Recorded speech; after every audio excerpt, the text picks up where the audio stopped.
അസ്സലാമു അലൈക്കും വറഹ്മത്തുള്ളാഹി വബറകാതുഹു. അൽഹംദുലില്ലാഹി റബ്ബിൽ ആലമീൻ വസ്സലാത്തു വസ്സലാമു അലാ റസൂലിൽ അമീൻ വഅലാ ആലിഹി വസഹ്ബിഹി അജ്മഈൻ. ഇൻ ഉരീദു ഇല്ലൽ ഇസ്ലാഹ മസ്തതഅതു വമാ തൗഫീഖി ഇല്ലാ ബില്ലാഹ് അലൈഹി തവക്കൽതു വഇലൈഹി ഉനീബ്. ഒരു ശബ്ദക്കുറവുണ്ടോ?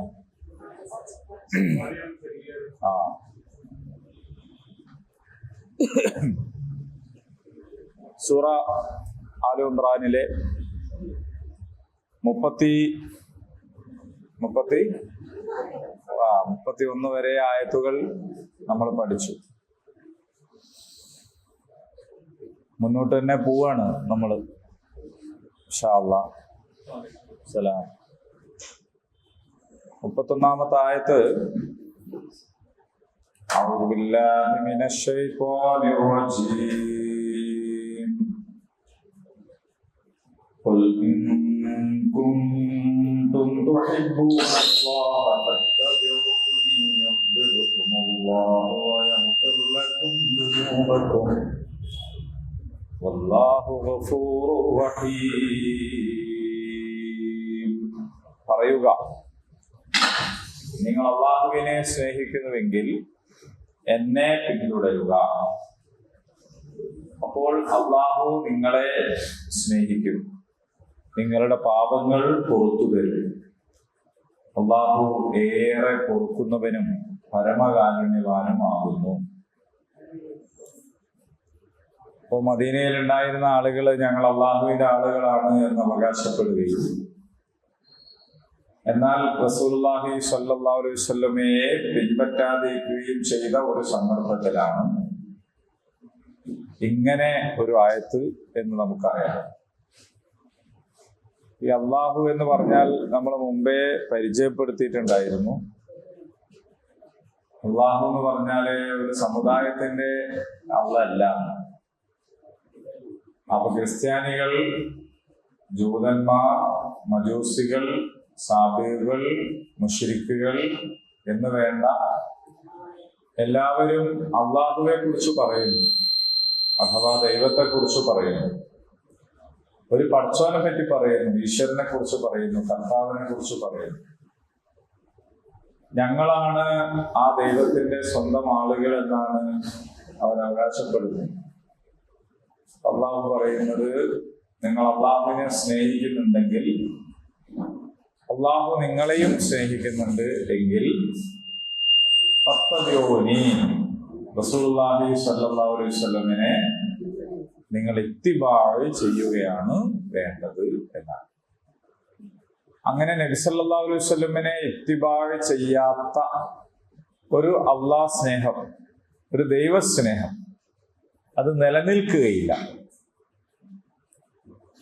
അപ്പോ അള്ളാഹുവിന്റെ റസൂലിനെ പിൻപറ്റാത്ത ഒരു ദൈവസ്നേഹം എന്ന് പറയുന്നത് നിലനിൽക്കുന്ന ഒരു കാര്യമല്ല എന്നാണ് അള്ളാഹു സുബ്ഹാനഹു വ തആല പറഞ്ഞിട്ടുള്ളത്. ഇപ്പൊ ഈമാനിന്റെ പൊരുൾ എന്ന് പറയുന്നത് അള്ളാഹുവിനോടുള്ള സ്നേഹമാണ്, സൃഷ്ടാവിനോടുള്ള സ്നേഹമാണ്. അള്ളാഹുവിനോടുള്ള സ്നേഹവും അള്ളാഹുവിന്റെ ശത്രുവിനോടുള്ള സ്നേഹവും ഒരേ അളവിൽ ഒരു മനസ്സിൽ യോജിക്കുകയില്ല. വളരെ സ്വാഭാവികമായ ഒരു കാര്യമാണ്. ഇരുട്ടും വെളിച്ചവും ഒരുപോലെ ഒരു സ്ഥലത്ത് ഉണ്ടാവൂല, കറുപ്പും വെളുപ്പും ഒരുപോലെ ഉണ്ടാവൂല, എല്ലാവർക്കും അറിയുന്ന കാര്യമാണ്. അപ്പൊ അള്ളാഹുവിനോടുള്ള സ്നേഹമുള്ളിടത്ത് അതിന് നേരെ വിപരീതം നിൽക്കുന്നവരോടുള്ള സ്നേഹവും രണ്ടും കൂടി നിലനിൽക്കൂല. ഈ നിഷ്പക്ഷത എന്ന് പറയുന്നൊരു സംഗതി നമ്മൾ സാധാരണ സൗകര്യത്തിന് പറയുന്നതാണ്. അങ്ങനെ ഒരു സംഗതി ഇല്ല. രണ്ടു കൂട്ടരോട് ഒരേപോലെ എന്നൊരു സംഗതി ഇല്ല. അല്ലെങ്കിൽ നന്മയുടെ പക്ഷത്തായിരിക്കും, അല്ലെങ്കിൽ തിന്മയുടെ പക്ഷത്തായിരിക്കും. അപ്പൊ ദൈവത്തോടുള്ള സ്നേഹം എന്ന് പറയുന്നത് യാഥാർത്ഥ്യമാകുന്നത് അവന്റെ ദൂതനെ പിൻപറ്റിക്കൊണ്ടാണ്. അങ്ങനെയാണ് അള്ളാഹു ദൂതന്മാരെ അയച്ചിട്ടുള്ളത്. നബഉമായി അയച്ചത്, നബിമാരെ അയച്ചത്, വാർത്തയുമായി അയച്ചത്. അങ്ങനെ റസൂലിനെ നിരാകരിച്ചുകൊണ്ട് ആവിഷ്കരിക്കപ്പെടുന്ന മാർഗങ്ങൾ ചില ആളുകൾ പറയും എനിക്ക് ഖുർആൻ മതി, സുന്നത്ത് വേണ്ട, ഹദീസ് വേണ്ട, ഖുർആൻ മതി എന്നൊക്കെ പറയുന്നത്. അതൊന്നും അതിൽ നിന്നും നുബുവത്ത് എന്നത് നബി. അപ്പോ പിന്നെ അള്ളാഹുവിന്റെ പ്രിയപ്പെട്ടവനാകാനുള്ള മാർഗം എന്ത് എന്ന് ചോദിച്ചാൽ അതും എന്താണ്? സ്വയം ആവിഷ്കരിക്കുന്ന ഏതാനും കാര്യങ്ങളല്ല. റസൂലുള്ളാഹി സ്വല്ലല്ലാഹു അലൈഹി വസല്ലമയെ പിൻപറ്റുക എന്ന് പറയുന്നതാണ് എന്നാണ് നമ്മൾ മനസ്സിലാക്കിയത് 31-ാമത്തെ ആയത്ത്. ഇനി 32-ാമത്തെ ആയത്ത്, അത് വളരെ നന്നായിട്ട് നമ്മൾ മനസ്സിലാക്കേണ്ടതായ ഒരു ഭാഗമാണ്. നമ്മുടെ ജീവിതവുമായിട്ട് നേർക്കുനേരെ ബന്ധപ്പെടുന്ന ഒരായത്താണ്. ഖുൽ അത്തിഉല്ലാഹ വർ-റസൂൽ ഫഇൻ തവല്ലൗ ഫഇന്നല്ലാഹ ലാ യുഹിബ്ബുൽ കാഫിരീൻ. ഖുൽ അത്തിഉല്ലാഹ വർ-റസൂൽ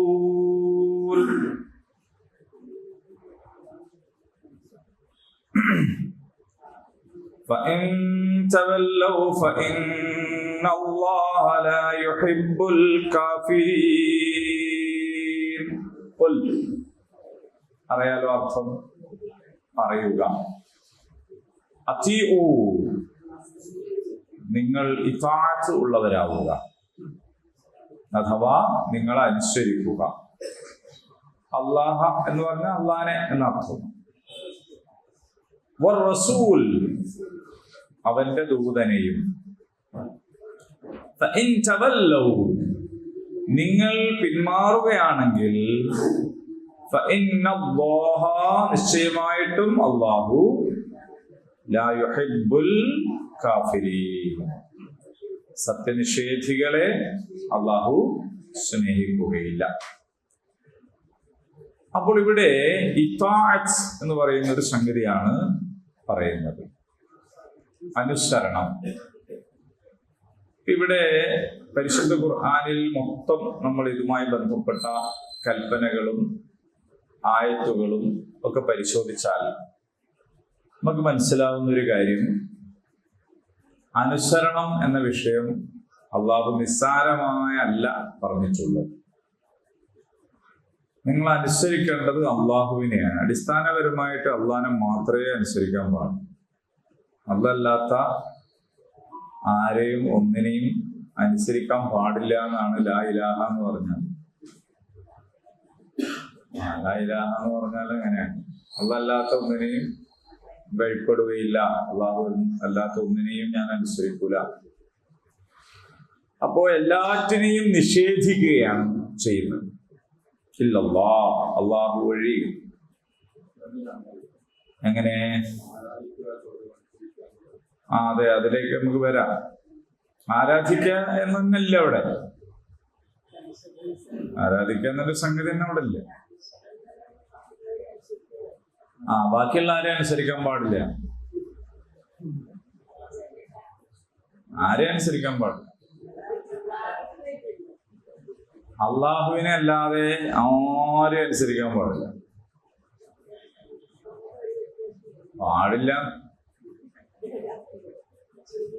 ആദ്യങ്ങള് പാടില്ല എന്നുള്ള ദീനാണ് അംഗീകരിച്ചാലല്ലേ പിന്നെ അതെങ്ങനെ എന്റെ പ്രാക്ടിക്കൽ എന്ന് പറയാം. അള്ളാഹു അല്ലാത്ത ആരെയും അനുസരിക്കാൻ പാടില്ല എന്ന ഇസ്ലാമിന്റെ നിയമം.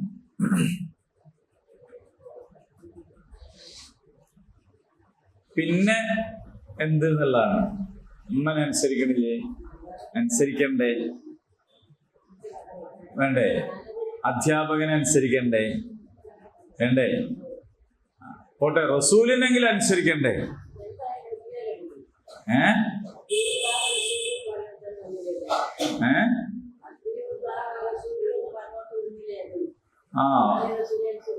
വേണം, അനുസരിക്കണം. അപ്പൊ എന്താണ് അങ്ങനെയെന്നുള്ളതാണ്. അപ്പൊ അത് വളരെ സിമ്പിളായ ഒരു കാര്യമാണ്. എന്താ സിമ്പിൾ എന്ന് വെച്ചാല്, സ്വതന്ത്രമായ, ചോദ്യം ചെയ്യാത്ത, ആത്യന്തികമായ അനുസരണം അത് അള്ളാഹുവിന് മാത്രമാണ്. അള്ളാഹ് നമ്മളോട് പറഞ്ഞു ഇന്നത് ചെയ്യണം. അപ്പൊ നമ്മൾ എന്തിനു ചെയ്യണം എന്ന ചോദ്യമല്ല. ഉമ്മ പറഞ്ഞു അത് ചെയ്യണമെന്ന്, അപ്പൊ അനുസരിക്കുകയാണ് വേണ്ടത്. ഏതുവരെ? അള്ളാഹുവിന്റെ നിയമങ്ങൾക്ക് എതിരാവാത്തിടത്തോളം. എതിരായാലോ അനുസരിക്കാൻ പാടില്ല. മൂപ്പര് ഒരു ദിവസം വരുമ്പോ കുറച്ച് ചന്ദനത്തിരിയോ ഒക്കെ ആയിട്ട് വന്ന് ഒരു ഫോട്ടോ വാങ്ങിച്ച് അത് ചുമരിന്റെ മോളെ അടിച്ചിട്ട് പറഞ്ഞു, മോളെ BJP ഭരിക്കണേ, ഇതിന്റെ മുമ്പിൽ ലേശം കത്തിച്ച് വെച്ചിട്ട് ഇങ്ങനെ കാത്തിക്കോ എന്ന് പറഞ്ഞാല് ഭർത്താവാണ്. ആരെങ്കിലും സുജൂദ് ചെയ്യാൻ കൽപ്പിക്കുമായിരുന്നെങ്കിൽ ഭർത്താവിന് സുജൂദ് ചെയ്യാൻ കൽപ്പിക്കുകയായിരുന്നു. പറഞ്ഞൊക്കെ അനുസരിക്കണം. അതുകൊണ്ട് ചന്ദനത്തിരി എത്തിച്ചേക്കാൻ പറ്റൂല. മനസ്സിലായില്ലേ? ഇനിയിപ്പോ നമ്മള് മുമ്പ് ക്ലാസ്സിൽ പറഞ്ഞൊരു കാര്യമാണ്, ഇനിയും പറയണതിന് കുഴപ്പമില്ല, എത്ര ആവർത്തിച്ച് പറയാവുന്നതാണ്. നമ്മളെ മനസ്സിലത് പതിക്കുന്നവരെ പറയാവുന്നതാണ്. നമ്മളെ ഇബ്ലീസ് ഉണ്ടല്ലോ, നമ്മളെ ഇബ്ലീസ് എന്ന് പറയുന്നത് വയ്യൊക്കെ പറയുമ്പോൾ നമ്മളെ കള്ളുചാപ്പ് എന്നൊക്കെ പറയുന്ന മാതിരിയാണ്. നമ്മളായിട്ട് അതിന് ബന്ധമൊന്നും ഇല്ലെങ്കിലും നമ്മക്ക് പരിചയമല്ല എന്നുള്ള ഒരു അർത്ഥം അതിനുള്ളൂ. നമ്മളെന്ന് പറയുന്നു അത്രേ ഉള്ളൂ. ആ ഇബ്ലീസ് മാഷിപ്പ ഇവിടെ പറഞ്ഞ ആരാധനയിലാണോ തെറ്റിയത്, അനുസരണത്തിലാണോ തെറ്റിയത്? അത് മാത്രമേ ഉള്ളൂ. ഇബ്ലീസ് അള്ളാഹു അല്ലാത്ത ആരെയും ആരാധിച്ചിട്ടില്ല. അള്ളാഹു അല്ലാത്ത ആരെ ആരാധിച്ചിട്ടില്ല എന്ന് മാത്രമല്ല, ആരാധനയുടെ ഏറ്റവും പ്രകടമായ രൂപമാണ് സുജൂദ്. ഒരാൾ സുജൂദ് ചെയ്യാന്ന് പറഞ്ഞാൽ പിന്നെ അത് ആരാധന ആണോ അല്ലേന്ന് ഒരാൾ ചോദിക്കൂലല്ലോ. ചോദിക്കുവോ? സുജൂദ് എന്ന് പറയുന്നത് ആരാധനയുടെ പരമകാഷ്ഠയാണ്, അല്ലേ? അങ്ങേയറ്റമാണ് വിധേയത്വത്തിന്റെ. ഈ സുജൂദ് അള്ളാഹു അല്ലാത്ത ഒന്നിന്റെ മുമ്പിലും ചെയ്യൂല എന്ന് ശഠിച്ച ആളാണ്.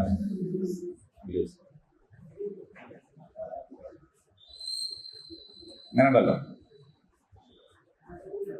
ആദമിന്റെ മുമ്പിൽ സുജൂദ് ചെയ്യാൻ സാക്ഷാൽ അള്ള പറഞ്ഞിട്ടും കൂടി ആരാധിച്ചിട്ടില്ല. അള്ളാഹുവിന്റെ മുമ്പിൽ സുജൂദ് ചെയ്തതിന് ഇബ്ലീസിന് യാതൊരു മടിയിട്ടില്ല. ഇല്ല എന്നുള്ള നമ്മൾ ഊഹിക്കല്ല. അള്ളാഹ് പറയുന്നുണ്ട്, അള്ളാഹുവിനോട് ഇബ്ലീസ് പറഞ്ഞു, റബ്ബി അൻദർനി ഇലാ യൗമി യുബഅസൂൻ. റബ്ബി, എന്റെ റബ്ബേ. ആരെ റബ്ബ്? നിങ്ങൾ ആലോചിച്ച് നോക്കണം. മൊയ്തീൻ ഷെയ്ഖേ, ഇഫായി തങ്ങളെ, മമ്പർത്ത തങ്ങളെ, ബദരീങ്ങളെ എന്നൊന്നല്ല ഇബ്ലീസ് വിളിച്ചത്. അതിൽ ഒരു പങ്കാളിത്തവും ഇല്ല, ഒരു തവസ്സുലും ഇല്ല, വേറൊരു ഇസ്തിഗാസയില്ല, ഒരു വളഞ്ഞ വഴിയും ഇല്ല, ഒന്നുമില്ല. നേർക്ക് നേരെ റബ്ബി, എന്റെ റബ്ബേ. അല്ലേ? തർക്കമില്ലല്ലോ. ഖുർആനിൽ ഒന്നല്ല, ഒരുപാട് സ്ഥലങ്ങളിൽ അതേ സാധനം ആവർത്തിച്ച് പറഞ്ഞിട്ടുണ്ട്. എന്നിട്ട് എന്താ പറയുന്നത്? എനിക്ക് പുനരുദ്ധാന നാള് വരെ ആയുസ് നീട്ടിത്തരണേ. അപ്പൊ പുനരുദ്ധാന നാൾ എന്നൊരു നാളുണ്ട് എന്ന് അംഗീകരിച്ചു എന്ന് പറഞ്ഞാൽ പരലോകമുണ്ട്, വിചാരണ ഉണ്ട്, ഇവരൊക്കെ പുനരുജ്ജീവിപ്പിക്കുന്നുണ്ട് എന്ന കാര്യത്തിൽ പരലോക വിശ്വാസത്തിൽ ഇബ്ലീസിന് എന്തില്ല? ഒരു കുറവുമില്ല. ഇനി ആ നാള് വരെ എന്റെ ആയുസ് നീട്ടിത്തരാൻ ആർക്കേ കഴിയുള്ളൂ? അള്ളാഹ്ക്കേ കഴിയുള്ളൂ. മൊയ്തീൻ കഴിയോ? മമ്പർത്ത തങ്ങൾക്ക് കഴിയോ? ഇനി മമ്പർത്ത തങ്ങൾക്ക് ഇപ്പോഴത്തെ കാലത്ത് ജനിച്ചാണെങ്കിൽ അന്നത്തെ കാലത്തുള്ള ഏതെങ്കിലും ഒന്നിനെ വിളിച്ചിട്ട് തവസ്സുലാക്കുകയോ നേർച്ച നേരുകയോ ഒന്നും ചെയ്തിട്ടില്ല. നേരെ അള്ളാഹിനോട് പറയാണ്, അള്ളാഹുവേ, അല്ലെങ്കിൽ എന്റെ റബ്ബേ. അള്ളാഹുവെ എന്ന് വിളിക്കണ മാതിരിയല്ല, അള്ളാഹു റബ്ബാണെന്ന് അംഗീകരിച്ചിട്ടാണ് ഈ വിളിക്കുന്നത്. അള്ളാഹു റബ്ബാണെന്ന് അംഗീകരിക്കുക എന്ന് പറയുന്ന പിന്നെ അതിന്റെ അപ്പുറത്ത് എന്താ? അള്ളാഹു റബ്ബാന്ന് അംഗീകരിക്കാത്തതാണല്ലോ നമ്മളെ പ്രശ്നം. അപ്പൊ അള്ളാഹു റബ്ബാണ് എന്ന് അംഗീകരിച്ചു. അള്ളാഹു ആണ് പുനരുദ്ധാന നാള് വരെ ആയുസ് തരേണ്ടതെന്ന് അംഗീകരിച്ചു. ആ ആയുസ് തരാൻ ഒരു പുനരുദ്ധാന നാളുണ്ട് എന്ന് അംഗീകരിച്ചു. അതിന് കഴിവ് അള്ളാഹ്ക്ക് മാത്രമേ ഉള്ളൂ എന്ന് അംഗീകരിച്ചു. ഇതൊക്കെ അംഗീകരിച്ചാലും വേണ്ടില്ല ഞാൻ ഇയാളോട് ചോദിക്കാന്ന് പറയാതെ അള്ളാഹിനോട് തന്നെ ചോദിക്കുകയും ചെയ്തു. എവിടെയാണ് ഇബ്ലീസ് ആരാധനയിൽ പഴിച്ചത്? എവിടെയും പഴിച്ചില്ല. എന്നിട്ടോ ഈ ചോദിച്ച കാര്യത്തെ കുറിച്ച് അള്ളാഹിന്റെ മറുപടി എന്താ? തരൂലാന്നുമല്ല.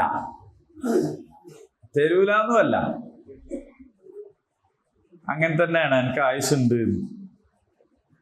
ആ മറുപടിയിൽ വേറൊരു കാര്യം അടങ്ങിയിട്ടുണ്ട്. അത് ഈ ഇബ്ലീസ് ചോദിച്ചത് കൊണ്ട് ആയുസാക്കി കൊടുത്തതല്ല, ആദ്യം തന്നെ അള്ളാഹു കണക്കാക്കിയതാണ്. അതെ, അതെനിക്കുണ്ട് എന്നാണ് ആ പറഞ്ഞിട്ടുള്ളത്. മുൻവരീൻ, നീ അങ്ങനെ ഉള്ളവനാണ്, ആയുസ് നൽകപ്പെട്ടവനാണ് എന്നാണ് പറഞ്ഞിട്ടുള്ളത്. അപ്പോ ഇബ്ലീസ് എന്ത് ചെയ്തിട്ടില്ല? അള്ളാഹു ആണ് ഇലാഹ് എന്ന് അംഗീകരിച്ചോ? അള്ളാഹു മാത്രമേ ഇലാഹുള്ളൂ എന്ന് അംഗീകരിച്ചോ? പിന്നെന്തിനാ ഇന്നക്ക റജീം, നീ ശപിക്കപ്പെട്ടാന്ന് പറഞ്ഞത്?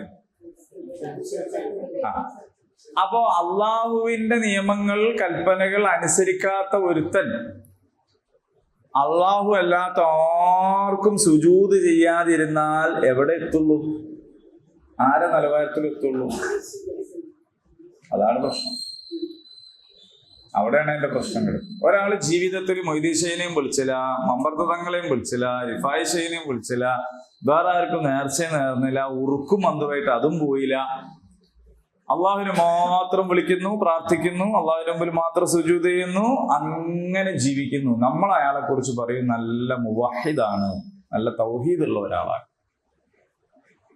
പക്ഷെ അള്ളാഹു പരിശുദ്ധ ഖുർആനിൽ മനുഷ്യരുടെ ജീവിതത്തിന് വേണ്ടി അയച്ചു തന്നിട്ടുള്ള നിയമങ്ങളും വ്യവസ്ഥകളും കൽപ്പനകളും ഉണ്ട്. അത് അയാൾ അംഗീകരിക്കുന്നില്ല. അയാൾ പ്രാർത്ഥിക്കുന്നുണ്ട്, നേർച്ച പരമാവധി നേരാതെ നോക്കുന്നുണ്ട്. നേരെയാണെങ്കിൽ അത് അള്ളാഹുവിന് മാത്രമേ നേരുന്നുള്ളൂ. റസൂൽ അങ്ങനെ പഠിപ്പിച്ചത്. പിന്നെ ഹജ്ജ്, ഉംറ, സ്വലാത്ത്, സ്വലാം, നേരത്തെ പറഞ്ഞ ആരാധന എന്ന് പറയപ്പെട്ട എല്ലാ കാര്യങ്ങളും ചെയ്യുന്നുണ്ട്. അങ്ങനെ ചെയ്യുന്ന ഒരാൾ ഏത് നിലവാരത്തിലെത്തുള്ളൂ എന്നുള്ളതാണ്. അയാൾ എത്തുന്ന നിലവാരമാണ് ആരുടെ നിലവാരം? നിലവാരം. ഇനി അങ്ങനെയും ചെയ്യാത്ത ആളുകൾ ആ നിലവാരം ഇല്ല എന്ന് മനസ്സിലാക്കിയാൽ മതി. അതിൻ്റെയും താഴെയാണ്. പ്രാർത്ഥന പോലും വേറെ ആണെങ്കിൽ പിന്നെ ആ നിലവാരം എന്തായിപ്പോയി? അതിൻ്റെയും താഴെയാണ്. ആ നിലവാരം വെച്ച് അതിന് ശേഷമുള്ള വർത്താനാണ് ഇവിടെ പറയുന്നത്.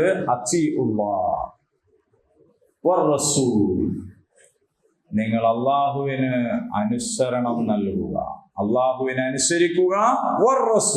വാവിട്ടിട്ടാണ്. അർ-റസൂൽ എന്ന് പറഞ്ഞതും റസൂൽ എന്ന് പറയുന്നതും തമ്മിൽ വ്യത്യാസമുണ്ട്.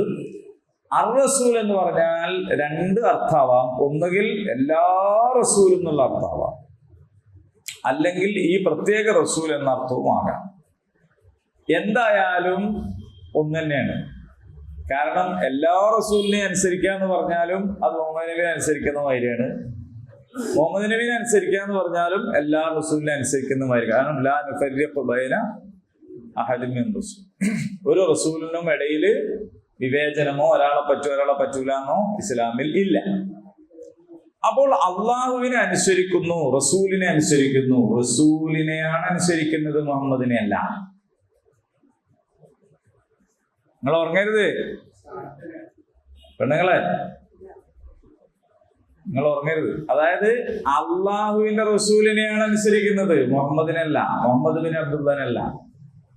രണ്ടു തമ്മിൽ വ്യത്യാസം. മക്കയിലുണ്ടായിരുന്ന മുശ്രിക്കുകളായ നബി കുടുംബത്തിൽപ്പെട്ട ആൾക്കാര് മുഹമ്മദ് ബിൻ അബ്ദുല്ലനെ സ്നേഹിച്ചിരുന്നു, വല്ലാതെ സ്നേഹിച്ചിരുന്നു. അബൂ താലിബ് ഉൾപ്പെടെയുള്ള ആളുകൾ ഷിബ് അബി താലിബിൽ മാസങ്ങളോളം അവര് പട്ടിണി കിടന്നത് മുഹമ്മദ് ബിൻ അബ്ദുല്ലനോടുള്ള സ്നേഹം കൊണ്ടാണ്. പക്ഷെ അവര് അശ്ഹദു അന്ന മുഹമ്മദ് റസൂലുള്ളാഹി എന്ന് പറഞ്ഞില്ല. അപ്പോൾ ആരെ അനുസരിക്കാനാണ് ഇവിടെ പറയുന്നത്? റസൂലിനെ അനുസരിക്കാനാണ്. എന്താ ഇത് തമ്മിൽ വ്യത്യാസം? വ്യത്യാസമുണ്ടോ? റസൂൽ എന്ന് പറഞ്ഞാൽ നമ്മൾ സാധാരണ പ്രവാചകൻ എന്ന് പറയാറില്ലേ? എന്താണ് പ്രവാചകൻ? പണ്ട് റേഡിയോയിൽ ഉണ്ടായിരുന്ന സംസ്കൃത വാർത്ത ഒന്ന് മനസ്സിലേക്ക് കൊണ്ടുവന്നാൽ പ്രവാചക ബലദേവാനന്ദ സാഗർ അല്ലേ? ബലദേവാനന്ദ സാഗർ ആരാണ്? പ്രവാചകൻ എന്നാണ്. എന്താണ് പ്രവാചകൻ? ആ വാർത്ത നിങ്ങൾക്ക് തരുന്ന ആളാണ് ബലദേവാനന്ദ സാഗർ എന്നാണ് പറയണത്. അത് എല്ലാ ദിവസവും തുറന്നു വെച്ചിട്ട് പ്രവാചകനെ പറ്റി പറയണ്ടല്ലോ, എന്നാലും പറഞ്ഞോട്ടെ എന്ന് വിചാരിച്ച ആളുകൾ ഉണ്ടായിരുന്നു എന്നാണ് പറയുന്നത്. അപ്പോ ശരി, വാർത്ത അതവിടെ അവസാനിച്ചു അല്ലേ? സന്തതി വാർത്തായ എന്താ അല്ലേ? അപ്പൊ ഈ പ്രവാചകൻ എന്ന് പറഞ്ഞാൽ വാർത്ത കൊണ്ടുവരുന്ന, വൃത്താന്തം കൊണ്ടുവരുന്ന, നബ് കൊണ്ടുവരുന്ന നബിയാണ്. അപ്പോ ആ നിലക്കാണ്, അല്ലാണ്ട് പ്രവചിക്കുന്ന ആള് എന്നുള്ള നിലക്കല്ല പ്രവാചകൻ. പ്രവാചകൻ എന്നത് പ്രവചിക്കുന്ന ആൾ എന്ന അർത്ഥത്തിലല്ല, വാർത്ത കൊണ്ടുവരുന്നയാൾ എന്ന അർത്ഥത്തിലാണ്. പ്രവചിക്കണമെങ്കിൽ ഭാവി അറിയണം. ഭാവി ആർക്കറിയില്ല? റസൂലുള്ളാഹിക്ക് അറിയില്ല എന്ന് റസൂലിനെ പറഞ്ഞിട്ടുണ്ടല്ലോ. പ്രവചനങ്ങളല്ല അവിടെ, വാർത്ത കൊണ്ടുവരില്ല. ഇനി എന്തെങ്കിലും റസൂലുള്ളാഹി സ്വല്ലല്ലാഹു അലൈഹി വസല്ലം പ്രവചിച്ചിട്ടുണ്ടെങ്കിൽ അത് വഹയിന്റെ അടിസ്ഥാനത്തിലാണ്. വഹയിന്റെ അടിസ്ഥാനത്തിലാണ്. അപ്പൊ റസൂൽ എന്ന് പറയുന്നത് സ്വല്ലല്ലാഹു അലൈഹി വസല്ലം വഹയിന്റെ അടിസ്ഥാനത്തിലാണ് നിങ്ങളോട് പറയുന്നത്. അതുകൊണ്ട് നിങ്ങൾ അത് ചോദ്യം ചെയ്യാതെ അനുസരിക്കണം. ഖുർആനിൽ തന്നെ ഇതേ കാര്യം വേറൊരു സ്ഥലത്ത് പറഞ്ഞത്, യാ അയ്യുഹല്ലദീന ആമനു അത്തിഉല്ലാഹ വ അത്തിഉർ റസൂൽ വ ഉലിൽ അംരി മിൻകും. അള്ളാഹുവിനെ നിങ്ങൾ അനുസരിക്കണം, റസൂലിനെ നിങ്ങൾ അനുസരിക്കണം, വ ഉലിൽ അംരി മിൻകും, നിങ്ങൾക്കിടയിലെ കൈകാര്യകർത്താക്കളെയും അനുസരിക്കണം. അപ്പൊ നിങ്ങൾക്കിടയിലെ കൈകാര്യകർത്താക്കൾ എന്ന് പറഞ്ഞാൽ ആരാണ്? നേരത്തെ നമ്മൾ പറഞ്ഞതിനെ കയ്യിൽപ്പെടുത്താം.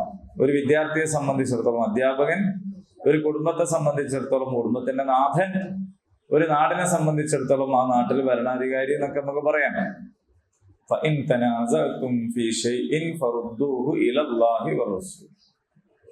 പക്ഷെ നിങ്ങൾക്കിടയിൽ ഒരു സംശയമുണ്ടായി, അഭിപ്രായ വ്യത്യാസമുണ്ടായി, ഒരു തർക്കമുണ്ടായി, അതാണോ ശരി ഇതാണോ ശരി എന്ന് തോന്നലുണ്ടായാൽ നിങ്ങൾ മടക്കണം ഇലല്ലാഹ്, അള്ളാഹുവിലേക്ക്, റസൂലിലേക്ക്, ഉലുൽ അംറിലേക്ക്. ഇല്ല, അവിടെ മടക്കലില്ല. വളരെ ക്ലിയർ ആണ്. അള്ളാഹുവിലേക്ക് മടക്കണം, റസൂലിലേക്ക് മടക്കണം. സ്റ്റോപ്പ്. നിങ്ങൾ അനുസരിക്കേണ്ടത് അള്ളാഹുവിനെയാണ്, റസൂലിനെയാണ്, ഉലുൽ അംറിനെയാണ്. പക്ഷെ നിങ്ങൾ അള്ളാഹിനെ അനുസരിക്കുന്നത് അള്ളാഹ്ക്കുള്ള ഇബാദത്താണ്, റസൂലിനെ അനുസരിക്കുന്നതും അള്ളാഹ്ക്കുള്ള ഇബാദത്താണ്, ഉലുൽ അംറിനെ അനുസരിക്കുന്നതും അള്ളാഹ്ക്കുള്ള ഇബാദത്താണ്. എപ്പോ? നിങ്ങളുടെ അനുസരണത്തിന്റെ അടിസ്ഥാനം അള്ളാഹുവിന്റെ കൽപ്പനയാണ് എന്നത് വരുമ്പോ, അപ്പൊ മാത്രമേ. നമ്മുടെ ഉദ്ദേശം അള്ളാഹുവിനെ അനുസരിക്കലാണ്. അള്ളാഹുവിനെ അനുസരിക്കാതെ അല്ലെങ്കിൽ അള്ളാഹിന്റെ കൽപ്പനയ്ക്ക് വിരുദ്ധമായി ആ അതിരിന്റെ പുറത്തേക്ക് വേറെ ഒരാളെയും അനുസരിക്കാൻ പാടില്ല എന്ന് പറഞ്ഞാൽ അതിന്റെ അർത്ഥം നമ്മൾ ആരെ മാത്രമേ അനുസരിക്കാൻ പാടുള്ളൂ? അള്ളാഹിനെ മാത്രമേ അനുസരിക്കാൻ പാടുള്ളൂ. പഞ്ചായത്ത് ബസ് സ്റ്റോപ്പിൽ നിന്ന് നമ്മളൊരു ബസ് കയറി. ബസ്സിന്റെ പേര് ബിസ എന്നാണ്. ചെറുകുളത്തേക്കുള്ള ബസ്സാന്ന് വിചാരിച്ചോളൂ. ബിസ എന്ന ബസ് വണ്ടി ഉണ്ടാവും, നമ്മൾ കുറെ കാലം ഓടും. നമ്മൾ കയറുമ്പോ ആള് വിചാരിക്കുന്നത് നമ്മൾ പോണത് എങ്ങോട്ടാണ്? ബസ്സിലേക്കാണ് എന്നാണ്. നമ്മൾ ബസ് കയറി തണ്ണീർപ്പന്തൽ എത്തിയപ്പോ ബസ് പഞ്ചറായി അല്ലെങ്കിൽ ബ്രേക്ക് ഡൗൺ ആയി. നമ്മൾ എന്ത് ചെയ്യും? നമുക്ക് പോകേണ്ടത് കോഴിക്കോട്ടേക്കാണ്. എന്ത് ചെയ്യും? നിങ്ങൾ ചെയ്യണമെങ്കിൽ പറഞ്ഞോളി. ഇല്ല, ഞാൻ വിസയിൽ കയറിയ ആളാ, ഞാൻ ഇവിടെ തന്നെ ഇരിക്കും എന്നാണോ നമ്മളെ നിലപാട്? ബസ് എവിടെ വെച്ച് ബ്രേക്ക് ഡൗൺ ആവുന്നോ നമ്മൾ അവിടെ നിന്ന് ഇറങ്ങിയിട്ട് വേറെ ബസ് കയറും. ആ ബസ് കയറുമ്പോഴും നമ്മളെ ഉദ്ദേശം എന്താണ്? നമ്മൾ കോഴിക്കോട് എത്തണമെന്നാണ്. അപ്പൊ യഥാർത്ഥത്തിൽ നമ്മൾ പോണത് എങ്ങോട്ടാണ്? കോഴിക്കോട്ടേക്കാണ്. യഥാർത്ഥത്തിൽ നമ്മൾ പോണത് ബസ്സിലേക്കാണോ? ആണോ? അല്ല. ഇതുപോലെ യഥാർത്ഥത്തിൽ അനുസരിക്കേണ്ടത് അല്ലാഹുവിനെയാണ്. ആ അനുസരണത്തിന്റെ ഭാഗമായിട്ട് നമ്മൾ എന്ത് ചെയ്യും? നമ്മളെ നേതാവിനെ അനുസരിക്കും, നമ്മളെ അധ്യാപകനെ അനുസരിക്കും, നമ്മളെ കുടുംബനാഥനെ അനുസരിക്കും, നമ്മളെ ഉമ്മാനെ അനുസരിക്കും. പക്ഷേ ആ പോക്ക് ടൗണിൽ എത്താത്ത കോലത്തിൽ നിന്ന് പോയി ബ്രേക്ക് ഡൗൺ ആയാല് നമ്മൾ പിന്നെ ബസ് കുത്തിരിക്കൂല, നമ്മൾ അവിടെ നിന്നിട്ട് ഇറങ്ങും. ഇറങ്ങണ്ടേ? അപ്പൊ നമ്മളെ നേതാവിനെ അനുസരിക്കുന്നതിന്റെ അതിര് അള്ളാഹുവിന്റെ നിയമങ്ങൾ പാലിക്കുന്ന നേതാവായി വരുന്നിടത്തോളം മാത്രമാണ്. അവിടുന്ന് അയാൾ മാറിയാൽ ഉടനെ നമ്മൾ അവിടുന്ന് ഇറങ്ങും. അങ്ങനെ ഇറങ്ങാത്ത ആള് ഈ വിസയെ തന്നെ കുത്തിരിക്കുന്ന ആളെ പോലെയാണ്. അവന്റെ ലക്ഷ്യം മാറിപ്പോയി. ഓൻ കോഴിക്കോട്ടേക്ക് പോകാൻ വിചാരിച്ചിട്ട് ഓൻ തന്നെ തോന്നി എനിക്ക് ബസ്സിലേക്കാ വരണ്ടേ എന്ന് വിചാരിച്ച പോലെയാണ്. അപ്പൊ പുറമേന്ന് കാണുന്ന ഒരാളെ സംബന്ധിച്ചിടത്തോളം ഇയാൾ ബസ്സിലേക്കാണ് പോകുന്നത് എങ്കിലും അയാൾ പോകുന്നത് ഇപ്പോ അങ്ങോട്ടല്ല, ഇപ്പൊ റെയിൽവേ സ്റ്റേഷനിലേക്കാണ് പോണത്. ഒരാള് ഇങ്ങോട്ടങ്ങൾ പോണേ, ഞാൻ റെയിൽവേ സ്റ്റേഷനിലേക്കാണ് പോകുന്നത് എന്ന് പറഞ്ഞാൽ റെയിൽവേ സ്റ്റേഷനിൽ എന്തോ കച്ചവടം ചെയ്യാൻ പോണ ആൾക്ക് മാത്രമാണ് അവിടേക്ക് പോകണമെന്ന് പറഞ്ഞ് ബാധകമുള്ളൂ. നമ്മൾ റെയിൽവേക്ക് പോകണ എന്തിനാണ്? നമുക്ക് ഷൊർണൂർ എത്താനാണ് എങ്കിൽ, അങ്ങനെയാണ് എങ്കിൽ നമ്മളെ ലക്ഷ്യം ഏതാണ്? പക്ഷെ നമ്മളോ കാണുന്ന ആൾക്കാർ വിചാരിക്കണേ നമ്മൾ എങ്ങോട്ട് പോകണമെന്നാണ്? റെയിൽവേയിലേക്ക് പോവുക. അപ്പൊ നമ്മൾ റെയിൽവേയിലേക്കാണോ പോകേണ്ടത്? അല്ല, നമ്മൾ പോകേണ്ടത് ഷൊർണൂരേക്കാണ്. അപ്പൊ റെയിൽവേ പോകണ്ടല്ലോ, ആ ഷൊർണൂർ എത്താൻ വേണ്ടിയിട്ടാണ് അതിൽ പോകണത്. അപ്പൊ അള്ളാഹുവിന് മാത്രമേ അനുസരിക്കാൻ പാടുള്ളൂ. അപ്പൊ ഉമ്മനെ അനുസരിക്കുന്നതോ അത് അള്ളാഹ് പറഞ്ഞുകൊണ്ടാണ്. അള്ളാഹ് പറഞ്ഞെടുത്ത് ഉമ്മ മാറിയാലോ പിന്നെ ഉമ്മനെ അനുസരിക്കൂല. എത്ര സ്നേഹനിധിയായ അങ്ങേറ്റ നിസ്സബിൻ ഉമൈർ റളിയല്ലാഹുവിനോട് ഉമ്മ പറഞ്ഞു, നീ ഈ ദീൻ ഒഴിവാക്കിയില്ലേ ഞാൻ ഒന്നും തിന്നുകയും കുടിക്കുകയും ചെയ്യൂല എന്നാണ്. അല്ലെങ്കിലോ അത്രയും സ്നേഹമായിരുന്നു അവർ തമ്മില്, വല്ലാത്ത ബന്ധമായിരുന്നു അവര് തമ്മില്.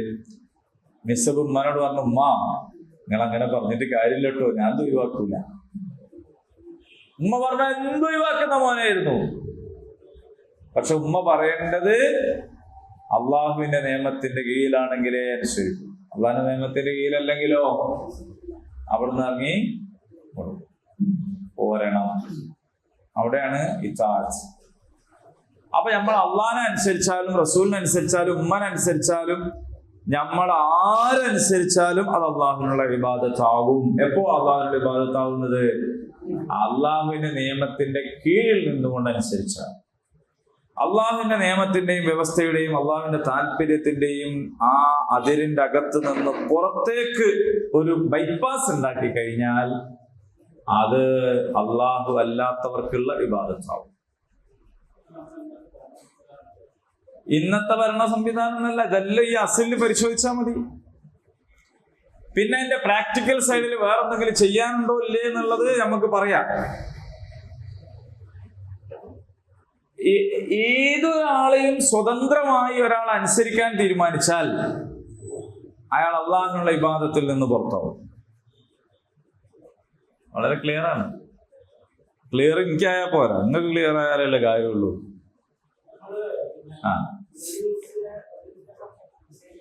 ആരെ? ആ ആ ആ ആ ആ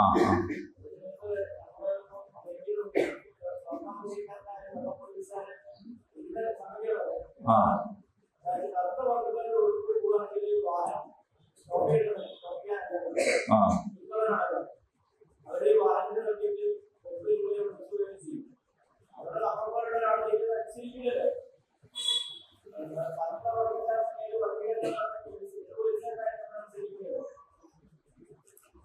അതെ, അതിലേക്ക് നമുക്ക് വരാം. ആദ്യം നമ്മൾ ഇതിന്റെ മറ്റേത് പ്രാക്ടിക്കൽ സൈഡാണ്. നിങ്ങളെ രണ്ടാളുടെ ചോദ്യം പ്രാക്ടിക്കലാണ്. നമ്മൾ അതിനെ എങ്ങനെ പ്രാക്ടീസ് ചെയ്യണം എന്നുള്ളതാണ്. പ്രാക്ടീസ് ചെയ്യുന്നതിന് മുമ്പേ ആദ്യം നമുക്ക് വേണ്ടത് അസലാണ്. പൗരത്വം വേണം നമ്മൾ തീരുമാനിക്കണം. പിന്നെ അതെങ്ങനെ ഉണ്ടാക്കുക എന്നുള്ളത് രണ്ടാമത്തെ വർത്താണ് എന്ന് പറഞ്ഞ പോലെയാണ്. പുരണ്ടാക്കണം എന്ന് ആദ്യം തീരുമാനം എടുക്കണം, എന്നാലേ പ്ലാൻ വരയ്ക്കാൻ പോവുള്ളൂ. പുരന്നെ ഉണ്ടാക്കാൻ തീരുമാനിക്കാത്തവൻ എന്ത് പ്ലാന്?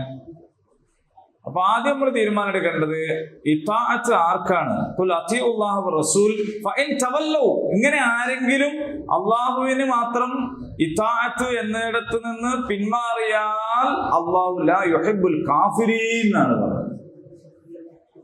ഈ പിന്മാറുന്നവൻ അള്ളാഹ്ക്ക് ഇഷ്ടമല്ല എന്നല്ല, കാഫിരീങ്ങൾ അള്ളാഹ്ക്ക് ഇഷ്ടമല്ല എന്ന് പറഞ്ഞാൽ ഈ പിന്മാറുന്നവൻ ആരാണ്? കാഫിറാണ്.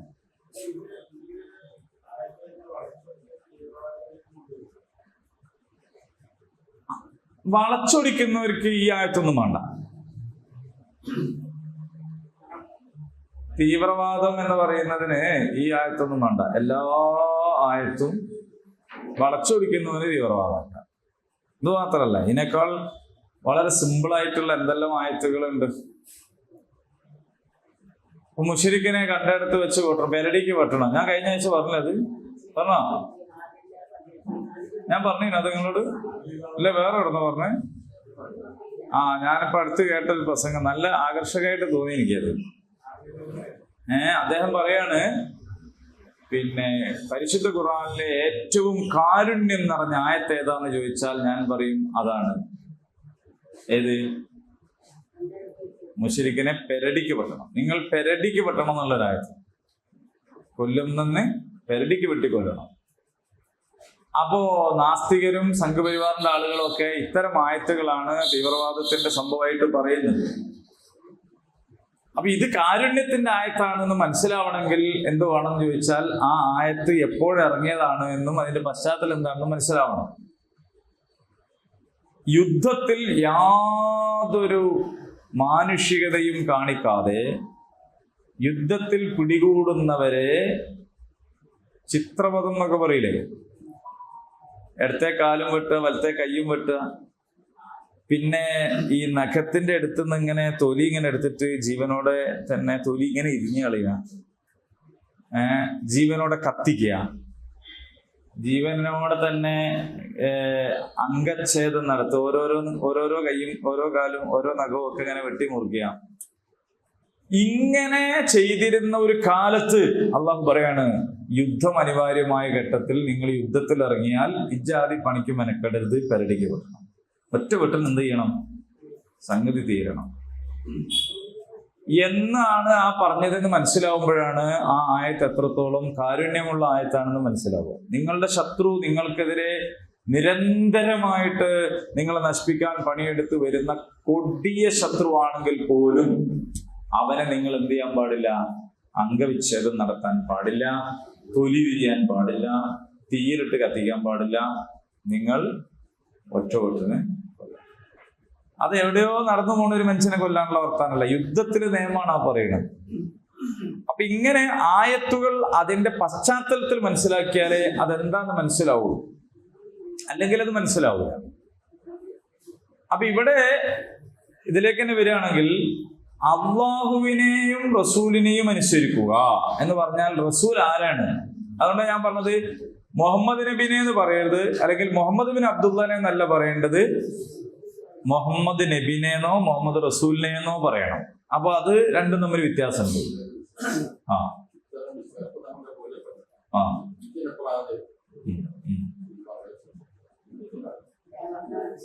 എന്നിട്ട്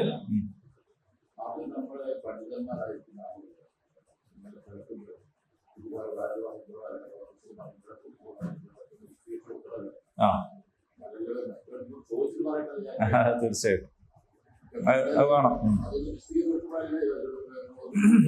ശരിയാ.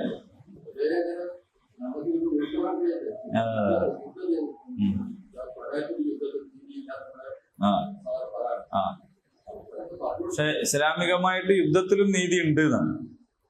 യുദ്ധ നിയമം ഇസ്ലാമിലെ യുദ്ധം എന്ന് പറയുന്നത് യുദ്ധത്തിൽ എന്തും ചെയ്യാ എന്നുള്ളത് ഇല്ല ഇസ്ലാമില്. യുദ്ധത്തിൽ പങ്കെടുക്കാത്തവരെ പോയി കൊല്ലാൻ പാടില്ല. ഒന്ന്, സ്ത്രീകളെ കൊല്ലാൻ പാടില്ല, മരങ്ങൾ വെട്ടിമുറിക്കാൻ പാടില്ല, കുടിവെള്ള ശേഖരണി നശിപ്പിക്കാൻ പാടില്ല,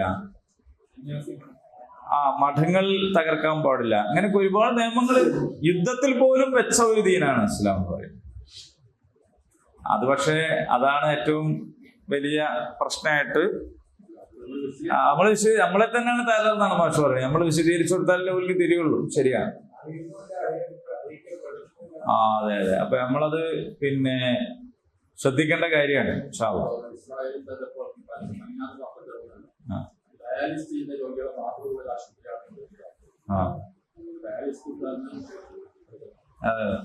അപ്പൊ അവർക്ക് ഇതിലൊന്നും ഒരു നീതിയോ ന്യായോ സംഗതിയോ ഒന്നുമില്ല, കുഞ്ഞുങ്ങളെ കൊല്ലുന്നതിനോ ഒന്നും. കഴിയും. കഴിയും. ഇപ്പൊ നിങ്ങൾ നോക്ക്, ഇസ്രായേലിലെ തടവുകാരെ ഇവര് 2 കൊല്ലം എങ്ങനെയാ നോക്കി? ഓൽക്ക് തന്നെ തിന്നാനില്ലാണ്ട് പട്ടിണിയായിരുന്നു മരിക്കുമ്പോ ഈ മനുഷ്യന്മാർ ഇറങ്ങി ടീഷർട്ട് ഇട്ടിട്ട് പോണാണ്ടല്ലോ നിങ്ങള്. നോക്കാൻ കഴിയുമെന്ന് വെച്ചാൽ കഴിയും. ഇതിനെക്കാളും വലിയ യുദ്ധം ഈ ദുനിയാവിൽ വരാനുണ്ടോ? ഇപ്പൊ ഗസയിൽ നടക്കണ കാര്യം കഴിയോന്ന് ചോദിച്ചാൽ കഴിയണം. അതാണ്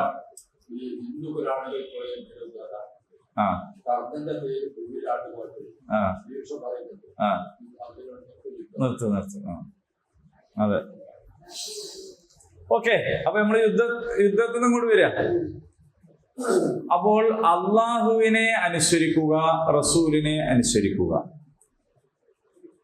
റസൂലിനെ അനുസരിക്കുന്നത് പോലും അപ്പൊ ചിലപ്പോൾ നിങ്ങൾ കേട്ടിട്ടില്ലേ, സഹാബിമാര് ചോദിച്ചു, ഉദാഹരണം പറയാം, ബദർ യുദ്ധത്തിന്റെ മുമ്പ് എവിടെ നിൽക്കണ്ടേ എന്നുള്ളത് റസൂലിന്റെ അഭിപ്രായം പറഞ്ഞു, ഇവിടെ നിൽക്കാം. ഇപ്പൊ സഹാബികൾ എന്നാണ് ചോദിക്കുന്നത്, അല്ലാഹുവിന്റെ റസൂലെ ഇത് വഹിയാണോ? ഇത് വഹിയാണോ? എന്ത് ഇവിടെ നിൽക്കണം എന്നുള്ളത് വഹിയാണോ? ആണെങ്കിൽ പിന്നെ ഓൽക്ക് എന്തില്ല, വേറെ അഭിപ്രായം ചോദ്യം ഒരു സംഗതിയില്ല, അപ്പൊ ഇവിടെ തന്നെ നിൽക്കുക. പക്ഷെ യുദ്ധം അറിയുന്ന അവർക്ക്, മുഹാജിറുകൾക്കും അൻസാരികൾക്കും അറിയാം ഇവിടെ അല്ല നിൽക്കേണ്ടത്, ഇവിടെ നിൽക്കുന്നതിനേക്കാൾ നല്ലത് അപ്പുറത്തെ ഭാഗത്ത് നിൽക്കുക. അന്നത്തെ യുദ്ധത്തിന്റെ രീതി അങ്ങനെ, മുഖത്തോട് മുഖം, പിന്നെ ദന്ത യുദ്ധം, അങ്ങനെയൊക്കെ പറഞ്ഞു. ഇന്നത്തെ മാതിരി കൊണ്ടുപോയി ബോംബിടല്ലോ. അപ്പോ ആദ്യം യുദ്ധഭൂമിയിൽ എത്തുന്ന ഒരാൾ ഇവിടെ അല്ല നിൽക്കേണ്ടത് എന്ന് അവർക്ക് ഭൂമിശാസ്ത്ര ഘടന നോക്കിയിട്ട് മനസ്സിലാകുന്നു. പക്ഷെ റസൂൽ ഇവിടെ നിൽക്കാനാ പറഞ്ഞു. അവിടെ നിൽക്കാൻ പറഞ്ഞപ്പോ ഉടനെ ഇവരെ ചോദ്യം എന്ത്, ഇത് വഹിയാണോ? അതേന്ന് പറഞ്ഞാൽ പിന്നെ ഒരു വർത്താനില്ല. റസൂൽ അങ്ങനെയൊന്നുമില്ല, ഞാന് പറഞ്ഞതല്ലോ. എന്നാ റസൂല് അപ്പുറത്ത് നിൽക്കല. ഓ ആയിക്കോട്ടെ, അപ്പുറത്ത് നിൽക്കാം, അപ്പുറത്ത് നിന്നു. അപ്പൊ ഇത്താഅത്ത് ആർക്കാണ്? അള്ളാഹുവിനാണ്. വഹിയാണെന്ന് പറഞ്ഞാൽ പിന്നെ ചോദ്യമില്ല, പിന്നെ അവിടെ വേറെ സംഗതിയില്ല.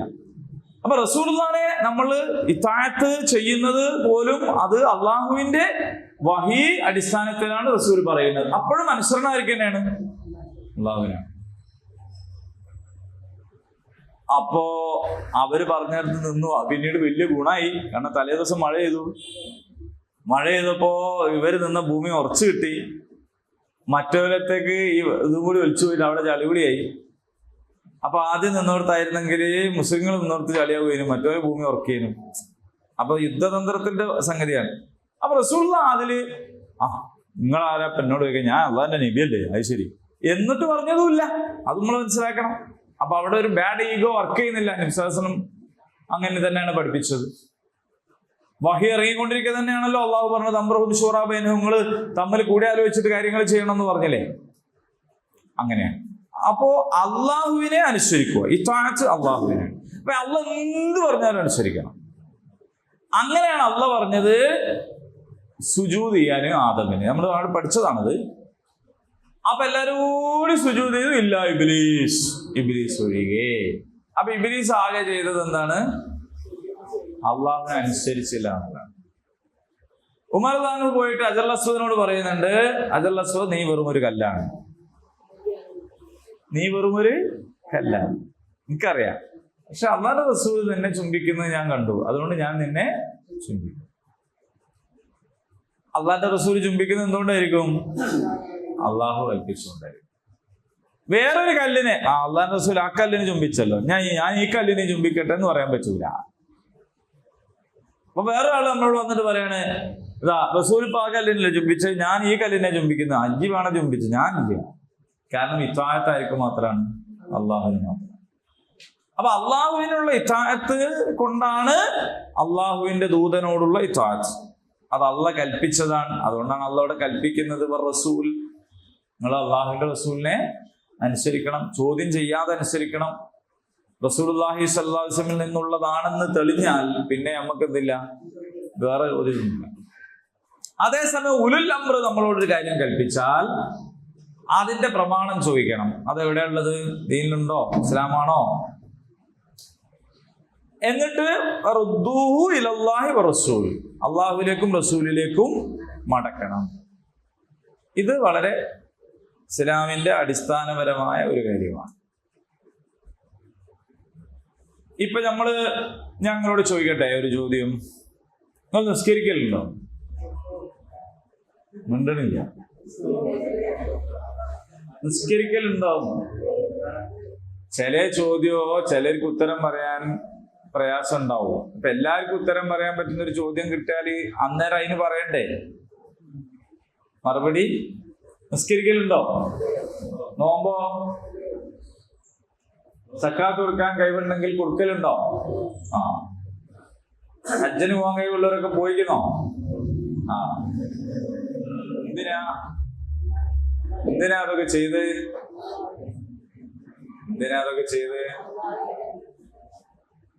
അതിനുത്തരല്ലേ? എന്തിനാ നിസ്കരിക്കുന്നത്? അള്ളാഹു കൽപ്പിച്ചത് കൊണ്ടാണോ? അല്ലേ? നിങ്ങളൊന്ന് പറയേ. ആണോ? ശീലായതുകൊണ്ടല്ലേ? ചെറുപ്പത്തിലെ ശീലായി പോയതുകൊണ്ടല്ലേ? അല്ലാണ്ട് അള്ളാഹ് കൽപ്പിച്ചുകൊണ്ടാണോ നിസ്കരിക്കണേ? കാരണം എന്തോ ആവട്ടെ. ആണോ? ഇത് നിങ്ങളോട് ചോദിച്ച് ഉറപ്പുവരുത്തണം. ശീലത്തിനാണെങ്കിൽ അതുകൊട്ടെ ഇപ്പൊ ചെയ്യുന്നതിന് പറ്റിയ ചോദ്യം ആണോ? എങ്കിൽ നിസ്കരിക്കാനും നോമ്പ് വെക്കാനും വരണതിന് മുമ്പ് അള്ളാഹ് പറഞ്ഞ് വായിക്കാനല്ലേ? ആണോ? അല്ലേ? വായിക്കലുണ്ടോ? അതെന്താ വോൾട്ടേജ് ഇല്ലാത്ത മറുപടി അറിയുമ്പോ? അതെന്താ മറുപടി ഇല്ലാത്തത്? നിങ്ങളോടല്ല, നിങ്ങളെല്ലാ ചോദ്യത്തിനും മറുപടി അറിയും. നിങ്ങളല്ലാതെ ബാക്കിയുള്ളവരാണ് ഈ ബെഞ്ച് വയ്ക്കുക. ബാക്കി അവിടുന്ന് അങ്ങോട്ട്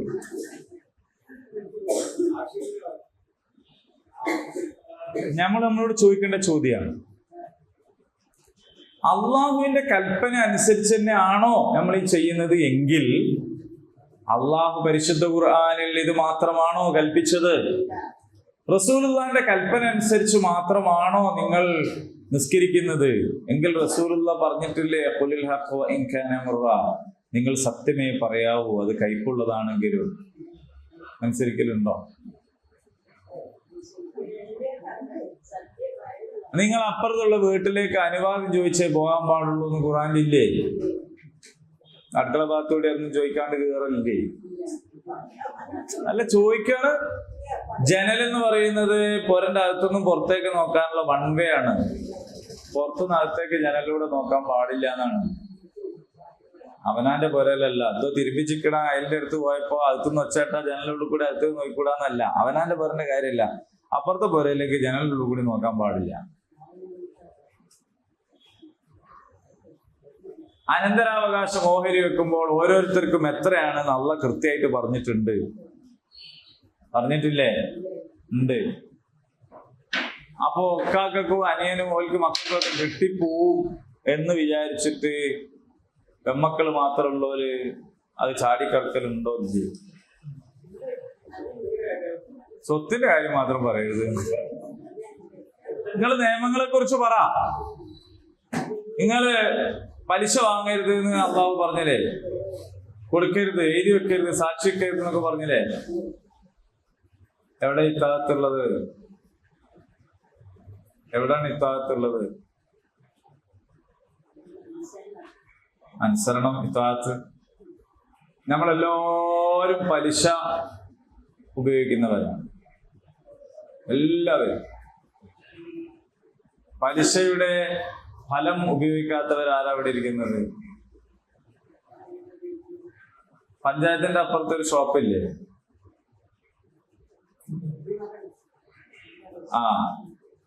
സ്വദേശ നിർമ്മിത വിദേശ മദ്യം. ആ പറയണ കള്ളത്തരല്ലേ? സ്വദേശം നിർമ്മിച്ച പിന്നെ വിദേശാവോ? പറയണെന്നങ്ങനെയാണ്. സ്വദേശ നിർമ്മിത വിദേശ മദ്യം. അത് വരുന്നതിന്റെ മുമ്പും വന്നതിന്റെ ശേഷമുള്ള ആ പരിസരത്തെ നിങ്ങളൊന്ന് വെറുതെ റീഡ് ചെയ്ത് നോക്കൂ. നമുക്ക് വണ്ടി ഓടിക്കാൻ പേടിയാവും അതിലെ പോകുമ്പോൾ. കാരണം ഇത് ഏത് കാലിലാണ്. അവിടെ ശരിക്കും കുടിക്കാനുള്ള അനുവാദമില്ല, വാങ്ങി കൊണ്ടുപോയിക്കൊള്ളണമെന്നാണ്. പക്ഷെ അനുവാദം ഇല്ലായിട്ടും കൂടി എന്താകുന്നുണ്ട്, നിരന്തരം വളരെ പരസ്യമായി അതിനുള്ള കോഴിമുട്ട പുഴുങ്ങിയിട്ട് ഇപ്പുറത്ത് വെച്ചത് അതിന് കൂട്ടാനുള്ളത്. അച്ചാറ്, അങ്ങനത്തെ സാധനങ്ങളൊക്കെ. അപ്പൊ അത് കാണുമ്പോ നമുക്ക് ബേജാറാണ്. പക്ഷം വിറ്റ പൈസന്റെ ലാഭത്തിൽ നിന്നല്ലേ നിങ്ങൾ പുറയിലേക്ക് കിറ്റുകൊണ്ട തരുന്നത്? അതിന്റെ ലാഭത്തിൽ നിന്നല്ലേ നിങ്ങൾക്ക് പെൻഷൻ തരുന്നത്? ഇപ്പൊ നമ്മളെ ബഹുമാനപ്പെട്ട സർക്കാർ പ്രഖ്യാപിച്ച എത്രയും പെൻഷനും സംഗതികളൊക്കെ അതിന്റെ ലാഭപ്പേത സക്കാത്തിന്റെ ഹിസ്സയാ? ലോട്ടറി അല്ലേ? മദ്യല്ലേ? അല്ലേ? ബോംബെയിലൊക്കെ ആണെങ്കിൽ ചുവന്ന തെരുവിൽ നിന്ന് പോലും ടാക്സ് വാങ്ങുന്നുണ്ട്.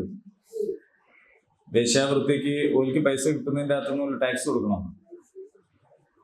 അതിൻ്റെ അകത്തുനിന്നല്ലേ കൊടുക്കുന്നത്? ഇനി നമ്മൾ കിറ്റ് വാങ്ങണ്ടെന്ന് വെച്ചുകൊണ്ട് കാര്യമുണ്ടോ? റോട്ടുമിൽ ഇറങ്ങിയ ടാർ ചെയ്തത് എങ്ങനെയാ റോഡ്? ഈ പലിശ പൈസ കൊണ്ടല്ലേ? ഈ ഹറാമ കൊണ്ടല്ലേ? ആണോ അല്ലേ? എന്തെങ്കിലും രാവിലെ ചാവടിക്കാത്ത മാതിരി ആണ് ആണല്ലോ, ആണ്, അതന്നെ ഉള്ളൂ.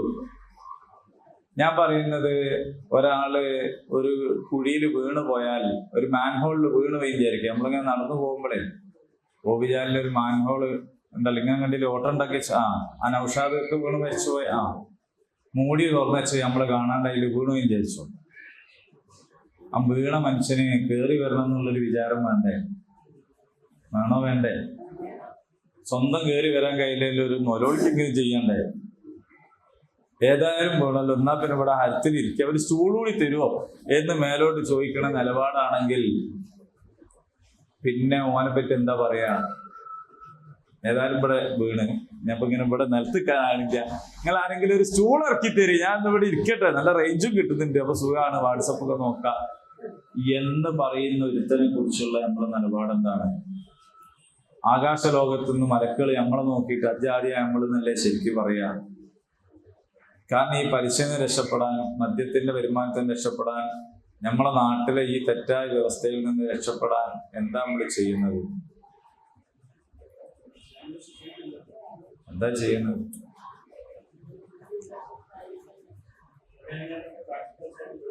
അതെ, അതിലേക്കാണ് ഞാൻ പറ്റിയത്, നിങ്ങൾ ചോദിച്ചു കൊടുത്ത്.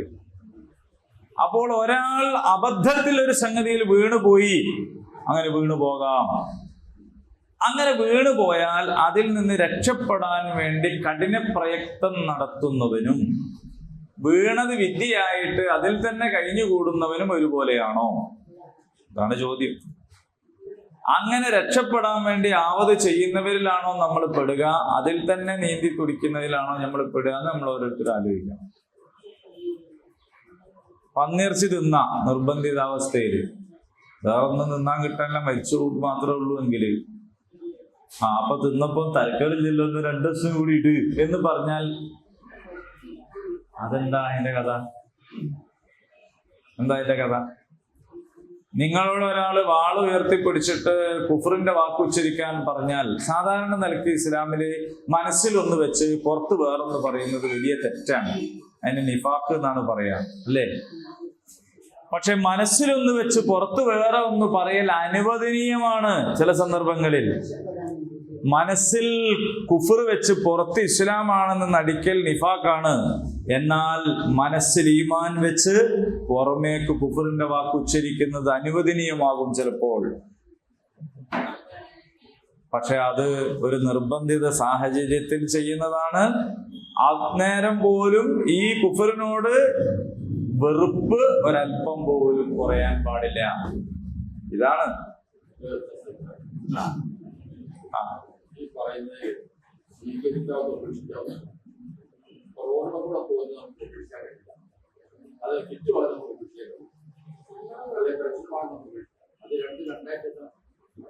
അതൊക്കെ ആപേക്ഷികമാണ് മാഷെ. ഞമ്മക്ക് ഉപേക്ഷിക്കാൻ കഴിയുക കിറ്റ് വാങ്ങുന്നത്. ആ കിറ്റ് കിട്ടിയാലേ പോരെ കഴിയുന്നുള്ളവന് അത് ഉപേക്ഷിക്കാൻ കഴിയില്ല. ആ പെൻഷൻ കിട്ടാതെ വേറെ വരുമാനമില്ലാത്തവർക്ക് പെൻഷൻ വേണ്ടെന്ന് വെക്കാൻ പറ്റൂല. ആപേക്ഷികമാണ്. എന്ന് പറഞ്ഞാൽ റുദിയ ഫിൽ ഹറാം എന്ന് നബി സല്ലല്ലാഹു അലൈഹി വസല്ലം പറഞ്ഞൊരു ഘട്ടമുണ്ട്. ഹറാമിൽ ഊട്ടപ്പെടുന്ന ഒരു കാലം. അപ്പൊ ഈ ഹറാമിൽ ഊട്ടപ്പെടുന്ന, മുഴുവനായും അതിൽ മുങ്ങി വരുന്ന ഒരു കാലം, ആ കാലത്താണ് നമ്മളിപ്പോൾ ഉള്ളത്. ആ കാലത്ത് ജീവിക്കേണ്ടി വന്ന ആളുകളാണ് നമ്മൾ. പക്ഷേ നമ്മുടെ മുമ്പിലുള്ള ചോദ്യം അതിനോടുള്ള നമ്മുടെ സമീപനം എന്താണ് എന്നതാണ്. മക്കയില് നബി സല്ലല്ലാഹു അലൈഹി വസല്ലമും സഹാബത്തും ജീവിക്കുമ്പോ കഅബന്റെ അകത്ത് നിറച്ചും വിഗ്രഹങ്ങളായിരുന്നു. ആ വിഗ്രഹങ്ങൾ അവിടെ ഉണ്ടായിരിക്കെ അതിനെ തവാഫ് ചെയ്തവരാണ് അവര്. പക്ഷേ അവരുടെ മനസ്സിലും പ്രവർത്തനത്തിലും നിലപാടുകളിലുമൊക്കെ അവിടുന്ന് അത് ശുദ്ധീകരിക്കണമെന്ന ബോധമുണ്ടായിരുന്നു. അതിനവര് വർക്ക് ചെയ്തിരുന്നു. ആ വർക്ക് ചെയ്തതിന്റെ പേരിൽ ത്യാഗങ്ങൾ അനുഷ്ഠിക്കേണ്ടി വന്നിരുന്നു. അവർക്ക് ജീവൻ നഷ്ടപ്പെട്ടിരുന്നു. അവരാരും വെറുതെ ഇരിക്കുകയായിരുന്നില്ല. അവര് ഇത് ഒഴിവായി കിട്ടാൻ വേണ്ടി അങ്ങേറ്റം പണിയെടുത്ത് 13 കൊല്ലം പണിയെടുത്തതിന് ശേഷം മദീനത്തേക്ക് നാടിനുപേക്ഷിച്ചിട്ട് അവര് പോയി. അങ്ങനെ പോയതിന്റെ ഫലമാണ് ബദറിലെ വിജയം. അങ്ങനെ പോയതിന്റെ ഫലമാണ് മക്ക വിജയം. അങ്ങനെ പോയതിന്റെ ഫലമായിട്ടുണ്ടായതാണ് കഅബയിലെ ശുദ്ധീകരണം. ഏതായാലും ഇങ്ങനൊക്കെ കൂടിയാണല്ലോ നമ്മൾ ബന്ധാക്കാനാണ് എന്ന് ചോദിച്ചിരുന്നെങ്കിൽ ഹിജറന്റെ ആവശ്യമില്ല. അങ്ങനെ ചോദിച്ചിരുന്നെങ്കിൽ സുമയ്യ റളിയല്ലാഹു അൻഹ രക്തസാക്ഷിയാവേണ്ട ആവശ്യമില്ല. അബൂജഹൽ, ഉത്ബത്തും ഷൈബത്തും ഒക്കെ ആണല്ലോ ഇവിടെ നയിക്കുന്നത്. നമ്മളെ പോലുള്ള സാധുക്കൾ അതന്നെ. ആരാ നമ്മളെ കൂടെ വരുന്നത്? അമ്മാർ, ബിലാല്, സുമയ്യനെ പോലുള്ള ആൾക്കാര്. 4, 3, 7 ആൾക്കാർ എന്താക്കാനാണ്? അതിൽ തന്നെ 4 ആൾ അടിമകളാണ്, 3 ആൾ അല്ലാത്തവരാണ്. അപ്പൊ നമ്മൾ എന്താക്കാനാണെന്ന് ചോദിച്ചാൽ അവിടെയാണ് നമ്മളുള്ളത്. അപ്പൊ അവിടെ നമുക്ക് അള്ളാഹുവിനെ, അള്ളാഹ് എന്ന് പറഞ്ഞ നേരത്തെ പറഞ്ഞ സമുദായത്തിന്റെ അള്ളാഹ് ആകുമ്പോഴാണ് നമ്മക്കും പ്രശ്നം. അതെങ്ങനെ ഇപ്പൊ ഇവരോട് പറയാം? നമ്മൾ അവിടുന്ന് ആദ്യം ഇറങ്ങണോ?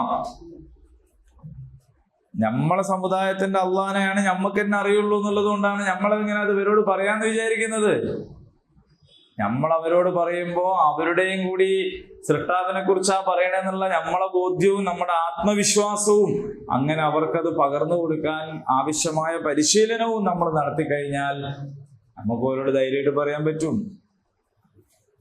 ചരിത്രങ്ങളും അഹ്സനുൽ ഖസസ് എന്നാണല്ലോ പരിശുദ്ധ ഖുർആനിൽ സൂറ യൂസുഫിന് പറയുന്നത്, അല്ലേ? യൂസുഫ് നബി ഏതൊരു റിലീഫ് കമ്മിറ്റിനോട് നിങ്ങൾ എനിക്ക് കുറച്ച് അരി എന്നാളി ഞാനും വിതരണം ചെയ്യാന്നല്ല പറഞ്ഞത്. അവിടുത്തെ രാജാവിനോട് ഖജനാവും കൊണ്ട ഞാനായിക്കോളാം എന്നാണ് പറഞ്ഞത്. എന്തിനാ ഒരു നബി ആചാര്യ പണിക്ക് പോയത്? അങ്ങനെ പോയത് കൊണ്ടാണല്ലോ അത് കിട്ടിയത്, അല്ലേ? അപ്പൊ അള്ളാഹുവിനെ അനുസരിക്കുക എന്നതാണ് ഇസ്ലാമിന്റെ അസ്ല്. അള്ളാഹുവിനെ ആരാധിക്കുക എന്നത് പോലും അള്ളാഹിനെ അനുസരിക്കുന്നതിന്റെ ഭാഗമാണ്. അള്ളാഹുവിനെ ശിർക്ക് ചെയ്യാൻ പാടുണ്ടോ? ഇല്ല എന്നാര് പറഞ്ഞു?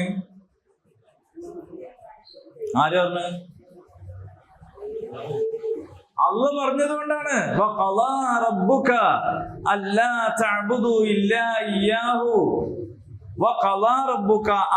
വിധിച്ചിരിക്കുന്നു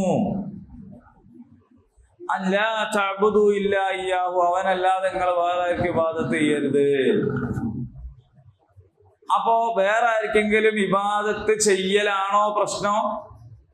അള്ളാഹുവിനെ അനുസരിക്കാതിരിക്കലാണോ പ്രശ്നം എന്ന് ആലോചിച്ച് നോക്കുമ്പോ ഏതാ പ്രശ്നം? അള്ളാഹുവിനെ അല്ലാതെ നിങ്ങൾ ആരാധിക്കരുത് എന്നുള്ളത് പോലും എന്തുകൊണ്ടുണ്ടായതാണ്? അള്ളാഹ് പറഞ്ഞുകൊണ്ടുണ്ടായതാണ്. അതേ അള്ളസ്ജുദൂലി ആദം എന്ന് പറഞ്ഞാൽ നമ്മളെല്ലാരും ആദന്റെ പിന്നെ മുമ്പിലായി, അല്ലേ? അള്ളാഹു പറഞ്ഞു തവാഫ് ചെയ്തോളൂ, നമ്മൾ ചെയ്തു. നമ്മളെ പൊരന്റെ മുമ്പിൽ തവാഫ് ചെയ്താൽ എന്താവും? ശിർക്കാവൂലേ? നമ്മളെ പൊരക്ക് നമ്മൾ നിയ്യത്ത് വെച്ച് തവാഫ് ചെയ്താൽ ശിർക്കല്ലേ? അതെ കഅബക്ക് ചെയ്താലോ അത് തൗഹീദായി ആയില്ലേ? അപ്പൊ എന്തായി? മദീനത്തെ പള്ളി പോലും തവാഫ് ചെയ്താൽ അത് ശിർക്ക് തൗഹീദാവില്ല, അള്ളാഹനല്ല അനുസരിക്കുന്നു. അതുകൊണ്ടാണ്. അപ്പോ അള്ളാഹുവിന്റെ കൽപ്പന അനുസരിക്കുക, അള്ളാഹുവിന്റെ നിയമവ്യവസ്ഥകൾ അനുസരിക്കുക, അള്ളാഹു അനുസരിക്കാൻ ആരെക്കുറിച്ചൊക്കെ പറഞ്ഞോ അവരെ കുറിച്ചൊക്കെ അനുസരിക്കുക. ഇപ്പൊ നമ്മളിവിടുത്തെ നിയമ നടപടികളൊക്കെ അനുസരിക്കുന്നു. എന്തുകൊണ്ടാണ്? നമ്മൾ ഈ രാജ്യവുമായിട്ട് ഒരു കരാറിലാണ്. ഇത് ദാറുൽ അഹ്ദാണ് എന്നാണ് നമ്മൾ വിശ്വസിക്കുന്നത്. നമ്മളും വരെയായിട്ട് ഈ രാജ്യമായിട്ടൊരു കരാറുണ്ട്. ആ കരാർ എന്താണെന്ന് ചോദിച്ചാൽ നമ്മുടെ വിശ്വാസവും നമ്മുടെ കാര്യങ്ങളൊക്കെ ഇവിടെ നിർവഹിക്കാനുള്ള അനുവാദവും സ്വാതന്ത്ര്യവും ഭരണഘടന നമുക്ക് ഉറപ്പു തരുന്നു. പകരം ഈ രാജ്യത്തോടുള്ള കൂറും ഇതിന്റെ നിയമവ്യവസ്ഥകളുടെ നടത്തിപ്പിലും നമ്മൾ സഹകരിക്കും. ഇതാണ് ദാറുൽ അഹ്ദ് എന്ന് പറയുന്നത്. അതല്ലേ നമ്മൾ തമ്മിലുള്ള ബന്ധം. അപ്പൊ നമ്മൾ ഇവിടുത്തെ നികുതി ഉദ്യോഗസ്ഥന്മാരെ, പോലീസ് ഉദ്യോഗസ്ഥന്മാരെ ഒക്കെ നമ്മൾ അനുസരിക്കും. പക്ഷെ ആ അനുസരിക്കുമ്പോഴും നമ്മളെ മനസ്സിൽ അള്ളാഹുവിന്റെ നിയമത്തിന് എതിരാണ് ഇവർ ചെയ്യുന്നതെങ്കിൽ നിർബന്ധിത സാഹചര്യത്തിലേ അനുസരിക്കാവൂ. അള്ളാഹുവിന്റെ നിയമത്തിനെതിരായ ഒരു കാര്യം നിർബന്ധിത സാഹചര്യത്തിലല്ലാതെ അനുസരിക്കരുതെന്ന് മാത്രമല്ല, അള്ളാഹുവിൻ്റെതല്ലാത്ത ഒരു നിയമം അനുസരിക്കുന്നത് ശരിയാണ് എന്ന് വിചാരിക്കുന്നത് തന്നെ തെറ്റാണ്. അള്ളാഹു ഉണ്ടാക്കിയതല്ലാത്തൊരു നിയമം അനുസരിക്കുന്നത് മാത്രമല്ല തെറ്റാവുക, അനുസരിക്കുന്നത് ശരിയാണെന്ന് വിചാരിക്കൽ തന്നെ തെറ്റാവും. അനുസരിക്കണേ ചിലപ്പോൾ തെറ്റാവൂല, കാരണം സാഹചര്യം അനുസരിച്ച്, നിർബന്ധിതാവസ്ഥ അനുസരിച്ച് ഒക്കെ അനുസരിക്കും. പക്ഷെ അങ്ങനെ അനുസരിക്കലാണ് ശരി എന്ന് വിചാരിച്ചാൽ അത് തെറ്റാണ്. പലിശയുടെ കാര്യം തന്നെ അങ്ങനെയാണ്. ബാങ്ക് വഴി ട്രാൻസാക്ഷൻ നടത്താതെ നമുക്ക് സാധ്യമല്ല, അല്ലല്ലോ. ഒരു നിശ്ചിത സംഖ്യ കയ്യിൽ പിടിക്കാൻ പറ്റുള്ളൂ. അത് കഴിഞ്ഞാൽ പിന്നെ എന്ത് ചെയ്യണം? DD എടുക്കണം, അല്ലെ അക്കൗണ്ട് ത്രൂ ആയിരിക്കണം. ഇങ്ങനെ ആയിരിക്കണം എന്നത് നമ്മൾ ചെയ്യാൻ നിർബന്ധിതരാണ്. പക്ഷെ അങ്ങനെ ആയിരിക്കണം, അതുകൊണ്ട് പലിശ വ്യവസ്ഥ അനുസരിച്ച് കാര്യങ്ങൾ മുന്നോട്ട് പോകണം എന്ന് അവര് പറഞ്ഞതാണ് ശരി എന്ന് വിചാരിച്ചാൽ അതെന്താവും? അത് കുറ്റകരമാണ്. ഇത് രണ്ടും തമ്മിലുള്ള വ്യത്യാസം മനസ്സിലായി. 2 കുട്ടികളിൽ അപ്പുറം ഉണ്ടായത് പേറ് നിർത്തണം എന്ന് പോലും പറഞ്ഞാൽ വേറെ മാർഗം ഇല്ലെങ്കിൽ ചിലപ്പോൾ നിർത്തേണ്ടി വരും. മാർഗം ഉണ്ടായിട്ട് തന്നെ നിർത്തിയവരാണെങ്കിൽ പിന്നെ മാർഗമില്ലാത്ത കാര്യം പറയേണ്ടി വരും. അപ്പോ പക്ഷെ അങ്ങനെ ഓല് പറയണതാണ് ശരി എന്ന് വിചാരിച്ചാൽ എന്താവും? അത് കുറ്റം.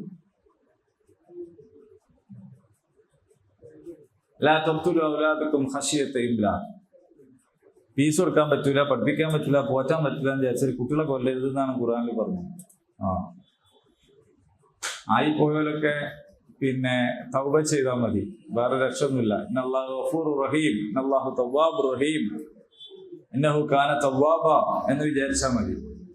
ഒരു കണക്കനുസരിച്ച് 3000 കുട്ടികൾ ഓരോ ദിവസവും കേരളത്തിൽ ഭ്രൂണഹത്യക്ക് വിധേയമാകുന്നു എന്നാണ്. ഏതോ ഒരു കണക്കാ, ശരിയും തെറ്റൊക്കെ ആവാം. നമുക്കാർക്കെങ്കിലും ബേജാറുണ്ടോ?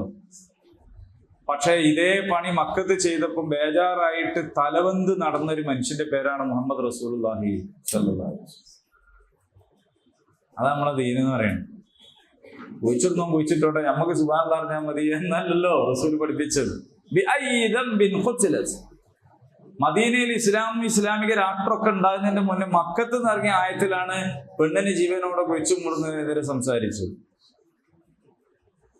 ആ മക്കത്ത് നിന്നാണ് അഗതിക്ക് അന്നം നൽകാൻ പ്രേരിപ്പിക്കാത്തവൻ ദീനിൽ നിഷേധിച്ചവനാണെന്ന് പറയുന്നു. അഗതിക്ക് അന്നം നൽകലൊക്കെ ഒരു വ്യവസ്ഥാപിതമായ സർക്കാരിന്റെ, സ്റ്റേറ്റിന്റെ പണിയല്ലേ? ആണ്. എന്നിട്ട് പക്ഷെ ഖുർആൻ പറയുന്നു, അങ്ങനെ നിങ്ങൾ ഹള്ള് നടത്തിയിട്ടില്ലെങ്കിൽ വലാ തഹുല്ലു അലാ തുആമിൽ മിസ്കീൻ, മിസ്കീന്മാരുടെ അന്നത്തിന്റെ കാര്യത്തിൽ ഹള്ള് ഉണ്ടായിട്ടില്ലെങ്കിൽ എന്ന് പറഞ്ഞാൽ പ്രേരണ ഉണ്ടായിട്ടില്ലെങ്കിൽ, അങ്ങനെ ഒരു സംഗതി ഉണ്ടായിട്ടില്ലെങ്കിൽ ദീനിനെ നിഷേധിച്ചവനാണ് എന്ന് പറയുന്നത്.